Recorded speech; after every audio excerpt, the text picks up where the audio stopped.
முருங்கைக்காய் இருந்துச்சுன்னா இந்த மாதிரி ஒரு டைம் மசாலா கறி செஞ்சு பாருங்கள். எப்பவும் செய்கிற சாம்பார் பொரியலை விட அல்டிமேட்டான டேஸ்ட்டில் இருக்கும். எல்லாத்துக்குமே வச்சு சாப்பிட்லாங்க. அவ்வளோ சூப்பராக இருந்தது.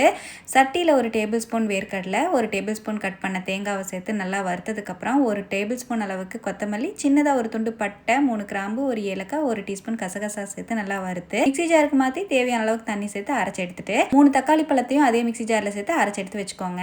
2 டேபிள் ஸ்பூன் ஆயிலில் ஒரு டீஸ்பூன் கடுகு, ஒரு கொத்து கருவேப்பிலை, ஒரு கையளவு சின்ன வெங்காயத்தை சேர்த்து நல்லா வதக்கி, ஒரு டேபிள் ஸ்பூன் இஞ்சி பூண்டு பேஸ்ட்டை சேர்த்து நல்லா பச்சை வாசம் போகிற மாதிரி வதக்கி, ஒரு டீஸ்பூன் கல்லுப்பையும் சேர்த்து நல்லா கலந்துட்டு 3 முருங்கைக்காவை இந்த மாதிரி கட் பண்ணி சேர்த்து அரை டீஸ்பூன் மஞ்சள் பொடி சேர்த்து நல்லா கலந்துட்டு அரைக்கப் அளவு தண்ணி சேர்த்துக்கலாம். முருங்கைக்காய் வேகிறதுக்கு மட்டும் தண்ணி சேர்த்து நல்லா கலந்து ஒரு 2 நிமிஷம் மூடி வச்சுருங்க. அரைச்ச தக்காளி பேஸ்ட்டை சேர்த்து நல்லா கலந்துட்டு 2 டீஸ்பூன் மிளகாய் பொடியையும் சேர்த்து நல்லா கலந்துட்டு மறுபடியும் ஒரு 2 நிமிஷம் மூடி வச்சுருங்க. முருங்கைக்காய் ஒரு அரை வேக்காடு வெந்துடும். இந்த டைமிங்கில் நம்ம அரைச்சி வச்சுருக்கிற தேங்காய் வேர்க்கடலை பேஸ்ட்டை சேர்த்து மிக்ஸி ஜார் அலசி ஒரு கப் தண்ணி சேர்த்து நல்லா கலந்து விட்டுட்டு மறுபடியும் மீடியம் ஃப்ளேம்லேயே ஒரு 10 நிமிஷம் விட்டுருங்க. இடையில கலந்து விட்டுக்கோங்க. அவ்வளோதான்.